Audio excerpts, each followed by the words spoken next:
Yo, what up guys, it's ARTFX, and today I want to show you something about parallel filtering or parallel processing. Let's get to it.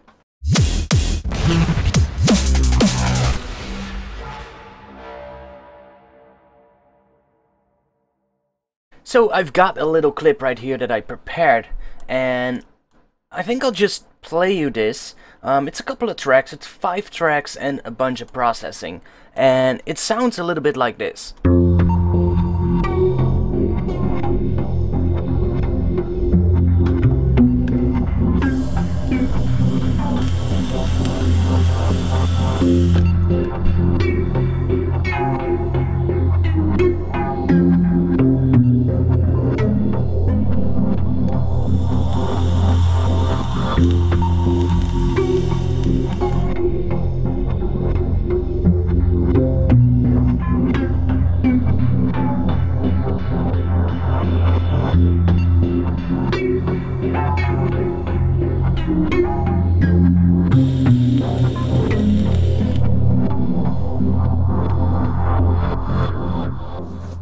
So let's get to it. Let's show you how this sounds or how it looks without any of these effects on here. So I put a whole bunch of effects on this, and without it, it actually sounds like this.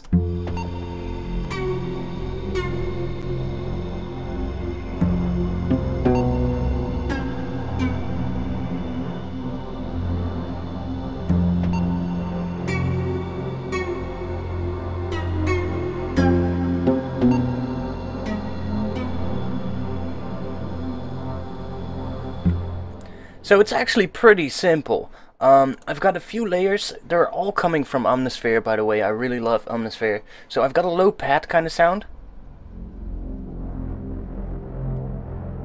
It's almost like the Inception pad. I think, yeah, granular Inception pad. It's pretty much like the pad that you hear in the Inception movie. I'm just playing it an octave higher than I think you hear it in the Inception movie itself, but it's pretty much the same patch. And then I've got this layer, which is the phased cryogenia. Just adds a little bit more upper harmonics to that kind of low pad sound. And then I decided to put in, I think this is a, let me see, I think this is some kind of a guitar. Yeah, it's from the Ethnic World category, but it's actually well, kind of like a guitar patch. Sounds a little bit like this.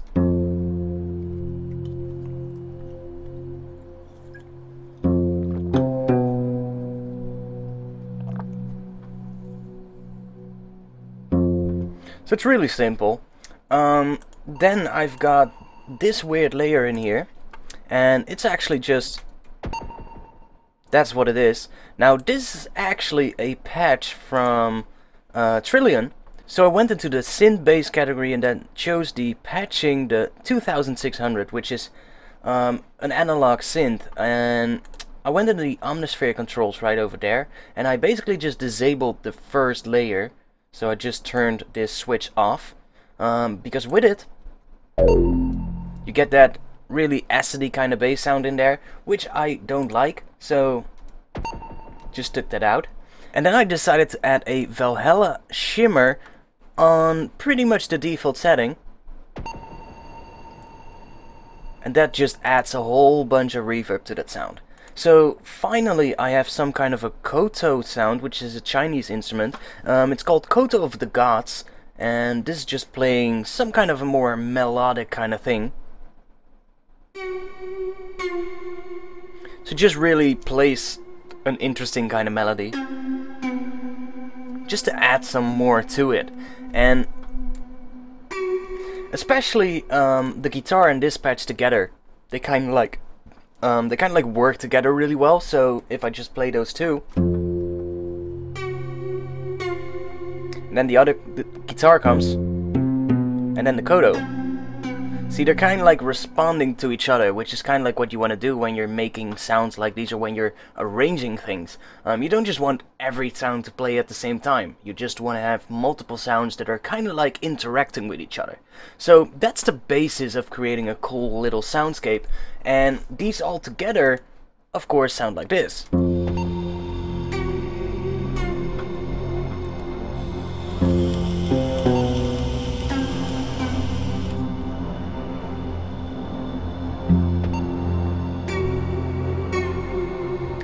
So then I decided to process this, because this sounds good already, but I wanted to make it a little bit more interesting, and especially when you're working with electronic music, when you make soundscapes like these, they sound really organic, really natural, and that's not really something that I think works well in an electronic track. It kind of depends on the track though, but if you have a track that's really electronic, like I make neurofunk and neurohop and those kind of genres, sounds like these, they usually don't really work too well without any processing on them, because the genre itself sounds really digital, sounds really like it was made on a computer. So when you put sounds like these in there, I find they usually sound too clean.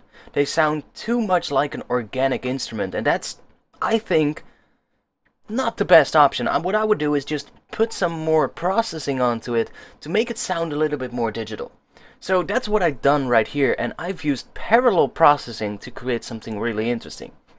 So I'm gonna turn off all of my chains right here.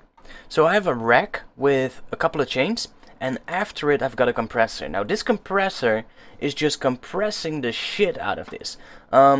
It's really, I mean, the attack is all the way down, the release is to 1.2 seconds, and the threshold is pretty much down all the way. It's to minus 30 dB, which is a lot of compression, and I brought the makeup gain up all the way, and what this is actually going to do is just going to basically level out all the sounds. If there are any volume spikes, it's just going to squash those down and create this wall of sound.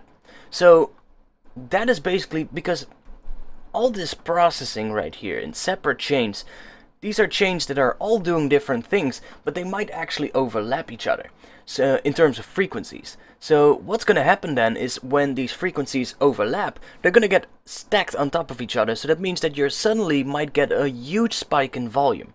That compressor is actually taking care of that.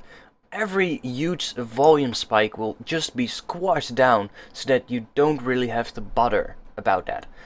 It's probably not the best way of doing this. The best way is just to go into the individual tracks and fixing it right there, but you know, I'm lazy sometimes. I just want to make music, and this does the trick. So let's get to the processing. First chain, I've got a Filter Freak 2, and right in Filter Freak I've got a low pass filter on the first filter and a band pass on the second one, and I set them right here to parallel. So these are just two parallel filters that are basically moving, well, they're moving separate from each other. Now I'm using this particular, let's see what I'm doing here. I'm using the rhythm section to control the frequency of the two filters. So you can see right here I've set it to rhythm, right down there, and I set it to sync to the MIDI BPM, so it's 172 beats per minute. I made the rhythm a length of 1 bar, and then I created a custom shape which you can access by clicking this little tweak button, and that will open up the, well, basically the editor for the rhythm section. And I created this shape right here, and you can see that that shape is being, well, basically being added right here, and that shape is controlling these two filters. So the length of this shape is exactly 1 bar, and so over 1 bar time you're gonna hear this movement. Now there is some other processing on here, just some general EQing to get rid of some of the low end. After we've done that, and I can actually show you the individual filters. So this is the filter 1.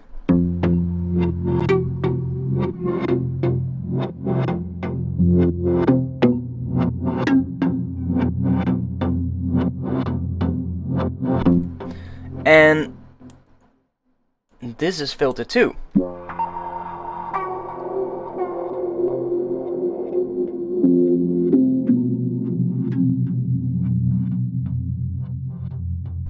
So filter 2 is being controlled by the rhythm section, but it's also being automated right here on the filter frequency.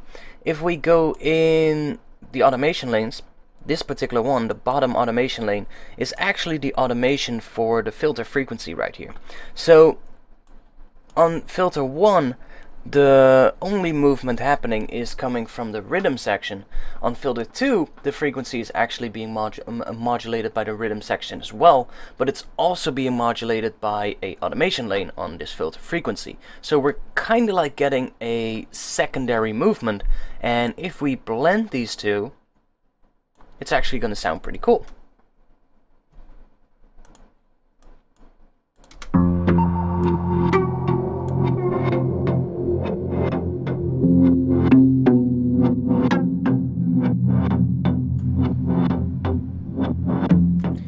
So that brings us to the second chain.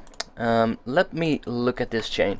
So right here I've used an auto filter to create the movement, and what I'm doing here is I'm basically just creating kind of like rhythmic movements with filters and panning devices and volume automation, stuff like that. So right here I'm using the auto filter, and let's see, I'm not automating anything right here. I'm just using the LFO, which is set to a downward ramp, and I've set it to a rate of half a bar. So that's, is that half a bar? Yeah, that's half a bar. So that's 2 beats, and every 2 beats you're gonna hear that modulation. So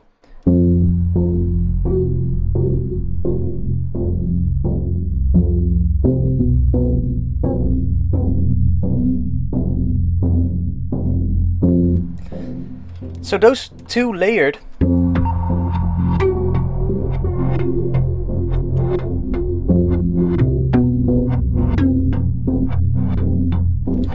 they already make a really interesting sound compared to what we had. Let's go to the next chain. So the third chain is a bandpass filter, and on this one I'm actually automating the filter frequency right here. So that's this lane, and you can basically see it's doing the same thing as the other one. It's just doing it on slightly different frequencies, and this one sounds a little bit like this.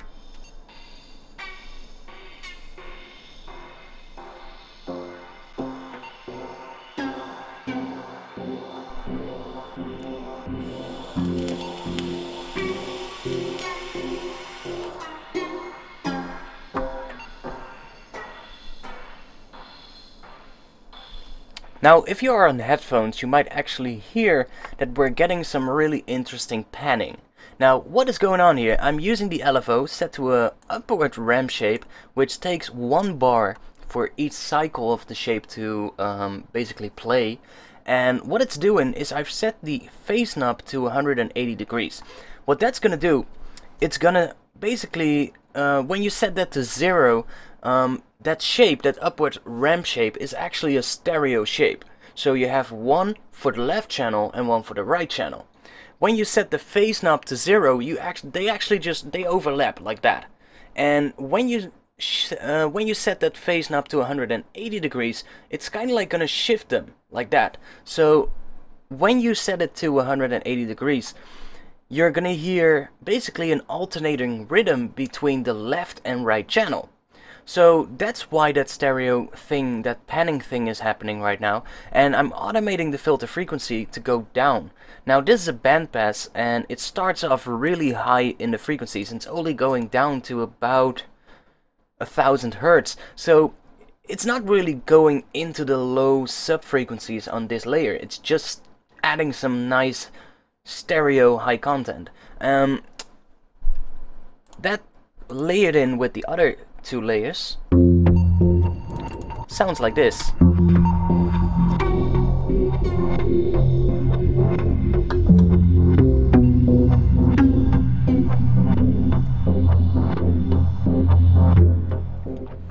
So then we go to the 4th layer, and on this one I'm using the auto pan. So I've set this to a rate of, let's see, a rate of 1 beat.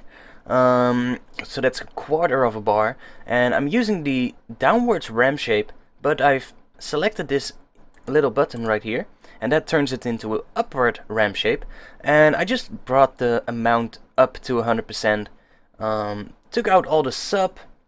Then I have an auto filter, which is this lane, so you can see it's actually going up, and then it drops back down, and then it comes up again. So it's kind of like doing a, well, double motion across this entire clip.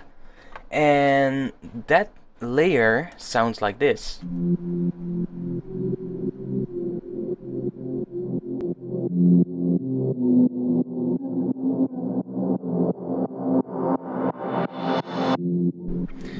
I might, you know, take out some of the low end from this.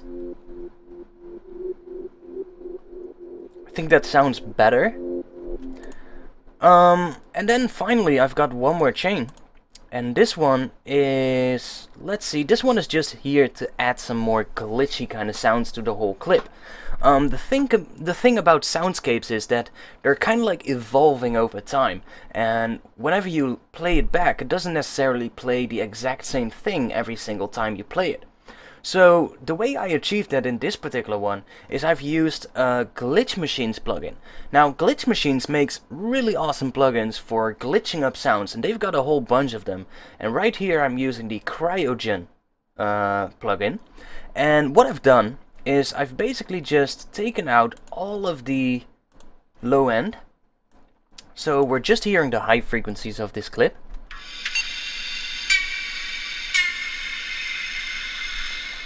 Sounds really harsh right now. Now, then I added a cryogen, and honestly speaking, I don't really know what everything in here does. I should actually go in and look a little bit into how this works, because the things you can do with it are pretty cool. But I've used a preset which is number 12 down here. It's called Low Dirty Segments. And this preset actually turns this really harsh sounding clip into something pretty cool.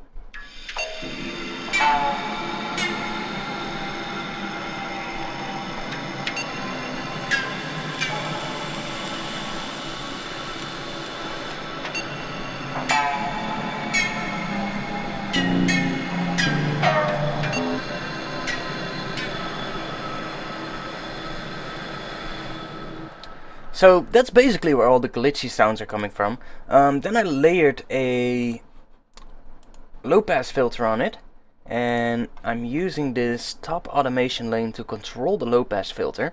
So that filter opens up and then it closes back down, and then I just added an EQA to get rid of any sub frequencies that are in here, because I mean the sub is coming from other chains in this particular rack. So we don't really need sub in this particular chain, and that turns it into this.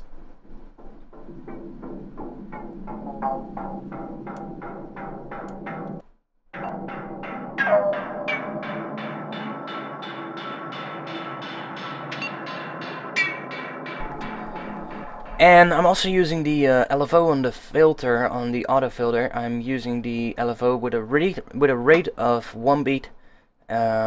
Set to the filter frequency, so it's just creating some additional movement. Now all of these layers together actually create the final sound, and I'm gonna play you this one more time. So after you've done all this, and I mean recreating this is gonna be really hard because I've pretty much just done something, you know, I just winged it, I freestyled this entire thing. But the thing is, when you understand this whole process of creating movement, then it's just a matter of experimenting with it, because it kind of depends what sound you're using, and every sound is different, so you never know what is gonna sound good. To me, it's just a matter of experimenting with this. All you can do is learn your tools and learn how they work, and then it's just up to you to experiment with it and create something cool. So that's just what I've done right here. Now, after you've done all that, it's gonna sound a little bit like this.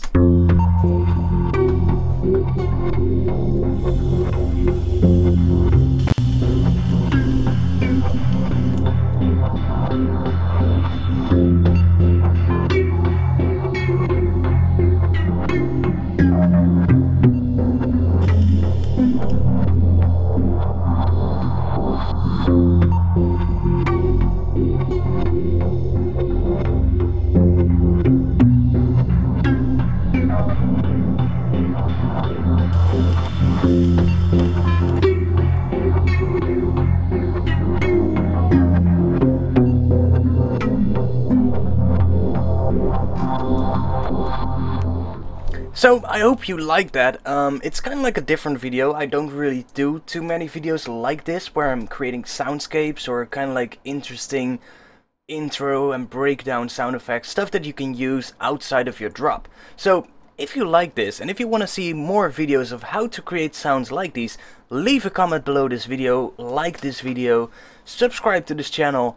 If I get this channel up to 50,000 subscribers, that's gonna be huge, and I think I should do something interesting when that happens. So if you have an idea for what I can do when I reach 50,000 subscribers, let me know in a comment below this video. Other than that, I hope you like this video and I hope to see you back soon. Peace.